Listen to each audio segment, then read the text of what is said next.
Hey,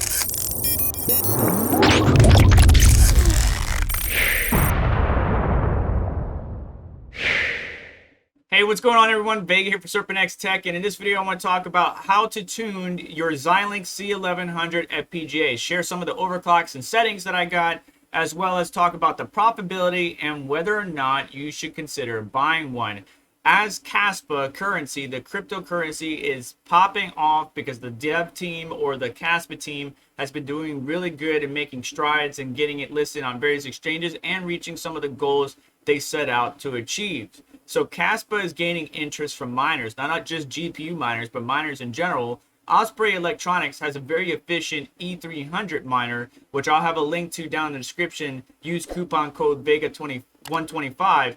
But then also FPGAs are gaining in popularity. It's really hard to find an FPGA on the used market at a relatively decent price. So the prices of all of these hardwares are climbing up because crypto is starting to pick up a little bit, right? We're starting to pull out of the bear market. So should you consider getting one?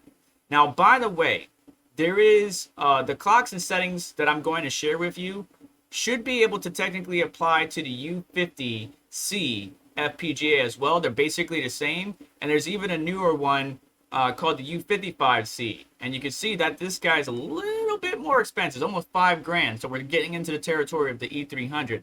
But point being is the clocks and configuration settings should be able to apply to the U50. I'm not sure about the U55C. And you can see that this particular device is just a little bit beefier than the C1100. When I say a little bit beefier, it's a lot beefier. It's basically, think of it as more cores, more tensor units, and especially more mem. My C1100 or the Xilinx C1100 only has 8 gigabytes of HBM memory, while this one has 16 gigabytes. But Kaspa is not memory intensive, it's core intensive, so that won't really help us. I just wanted to make sure you're aware of that. Right now on my C1100, I'm getting about 4.63 gigahash mining Kaspa. And I'm sitting around 135 watts, 134 watts, somewhere in there. And there's a reason why I'm pushing this card a little bit harder. That's not really in the efficiency band or the perfect efficiency. And I'll show you all the data and you can see where you want to sit or where you want to keep your FPGA. And the reason I'm pushing it so hard is because even though I'm getting 4.63 gigahash at the miner, at the pool, you can see I'm averaging basically 4.2 or 4.1. And that's where we're getting hit with the dev fee, right? Team Red Miner and their dev team put a lot of effort into developing their miner to be able to support these FPGAs. So there's a 15% dev fee that you're getting hit with.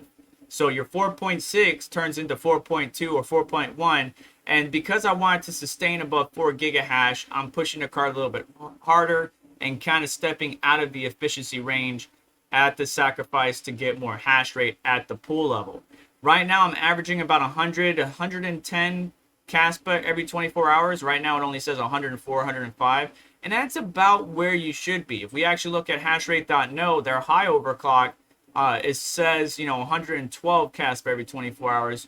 And they're running at 4.25 gigahash. And their medium overclock has the core sitting around 500 megahertz. And they're doing around 105, 104 Kaspa every 24 hours.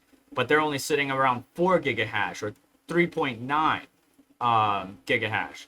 So it's kind of a delicate balancing act, just like you would with your GPUs. You want to kind of fine tune for your setting, your configuration, your environmental thermal conditions, whatever it might be. Medium power setting on hashrate.no is 98, so right underneath 100 watts, whereas the high one is 110 watts, but I'm doing 135, so over 25 watts more than what's recommended on hashrate.no. So that's just because, again, the dev fee. We can see some of the different FPGAs that are on hashrate.no that you wouldn't see on whattomine.com, but you can use whattomine.com to calculate your Kaspa profits. And right now, the C1100 is making around $3 and some change, $3.51.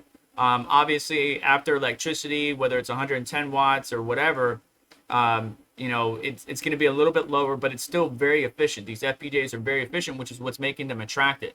You get a high hash rate, low power draw, and mine a currency that seems to be blowing up, or not blowing up. I don't want to add to the hype, but doing well. And people believe in it for the long term, so they want to get the hardware, which is why these cards are so hard to find.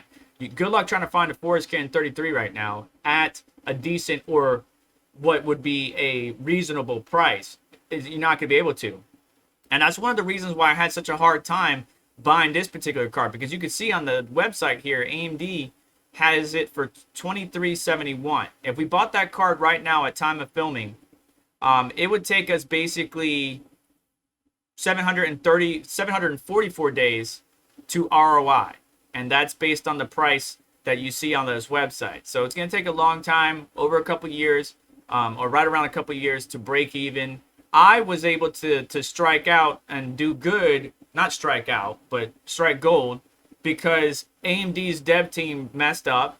And when you added it to the cart, when I bought it, excuse me, I had two in here. There we go. When I bought it, it was under $1,600. They messed up. It still said $2,300, almost $2,400 here, but when you added it to the actual cart, it was a lot less. It was $1,600. So, you know, I was kind of put in a position to where if I didn't act now and I continued to wait, the price would go up. AMD would fix their website. Secondhand, they're selling it for a lot more than what I would find reasonable. So I just made the decision to do it. Also, I plan on tinkering with it and learning Vivado and Batiste and all that stuff. So I have reasons why I would buy this FPGA, or I bought this FPGA, but you might not, especially at the price that it's sitting at right now. However, let's get into the data, and then we'll wrap up with whether or not you should buy this FPGA. I did post on Reddit all my findings where I tested various clocks, core clocks, voltages, RAM configuration, so on and so forth. And I will show you that here in just a second, but I will link all this down below. Maybe not this sheet specifically, because I want to keep this just to myself. If you are interested in having a link to the sheet because you want to copy it, just let me know. But I basically copied over the Dynex team's original table, these top two sections here, and then I just updated everything. I do have Red Fox Crypto and Second TL Mining's data in here as well, represented by the gray and the red. And then you can see from left to right, we got the core clock, which is represented by -- FPGA underscore clock underscore core, the mem, the hash rate, the power draw, the VCC INT, which is the core voltage, the BRAM, and the memory voltage. Now, BRAM and memory voltage for Kaspa mining, just put that as low as possible. Even with the safety limits removed, which you can remove with this command right here, FPGA underscore allow underscore unsafe equals, and then the DNA number of the card. And I showed you how to get that DNA number, not only in the how to get it working in Hive OS guide, but it will show up when you start mining with Team Red Miner. It will actually show up your DNA number. You just want to be careful with that. Don't be giving it out willy-nilly if possible. But anyways, if you put that in there as an extra config argument, you can go below the minimum core voltage of 600. You won't be able to go below the minimum for the memory and the BRAM, but just set the memory and the BRAM to 1050 for the mem, 700 for the BRAM, and leave it, because Kaspa doesn't care about, you won't even see a memory clock show up in Team Red Miner. As far as pushing the core voltage down, you know, you could go below 600 is the floor. You could go below that, but if you keep on going too far, what you're going to see here is on the right-hand side, you start to sacrifice error rate and stability, right? You want to be stable for one, but then you also want to have a low error rate. If you have a high error rate, you're not going to be as productive. Now, don't confuse error rate with the rejected shares in the upper left-hand corner of Hive. Those are two different things. I talked to the dev from Team Red Miner, Todd. They're two different things. It's just Hive not reading the FPGA correctly. So do not confuse those two. But you want to keep your error rate low. And we can see at the top here, this is the stock settings with the stock cooler and stock everything, just dropping down the core clock. I didn't even drop the mem down, which probably would have helped out with power draw, but I just dropping the core down and the BRAM and the mem voltage, leaving all the core clock and the core voltage alone. I was able to get a pretty decent efficiency range of 37, right? So there's 37 hash per watt. But obviously with the stock cooler, I'm very limited. I was getting thermal throttled, but sitting, well, not thermal throttled, but I was getting up there. For the core, the highest the highest thermals, I believe is like 80. And then for the mem, it's 91. But I'll have a video because all of this is out of order. I just wanted to get this data to you as soon as possible, but I already have recorded how to install the Osprey cooler and can it handle thermals, and a number of other things that will come out in the future. Point being, with the cooler, whether it's the Osprey Electronics cooler or a blower style cooler that the community gets their hands on, you can keep the stock card nice and cool. However, I just replaced the stock cooler and got something different, so now I'm able to push it even harder. This one right here, we got a 38. This is the best one so far, 38.02 efficiency. But you could see that we ran the core at 535. We brought the VCC INT, or the core voltage, down to 580, which actually coincides similar to the high overclock on hashrate.no. Brought everything down as low as possible, and we're getting about 4.259 gigahash at only 112 watts. So super efficient, and we were getting low errors. However, I went for the balls to the wall one, trying to get as much as I possibly can, and I'm sitting more or less around the 582 megahertz, 4.633 gigahash, 134 watts. Left the core voltage inside the safety limit, not removing it.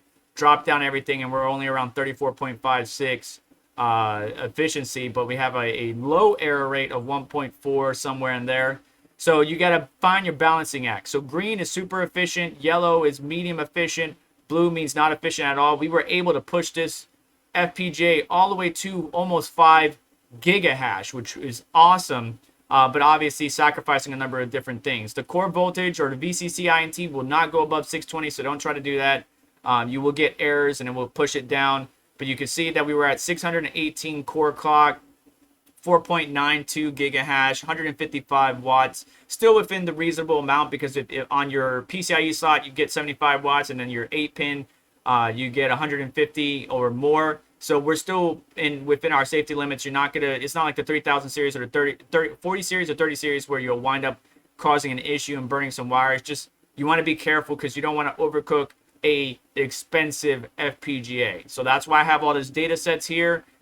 Stay within a good stable range, keep the thermals down, and make sure your error rate is low. You can see one where I had a very high error rate, was only 32.8 efficiency at 4.8 gigahash.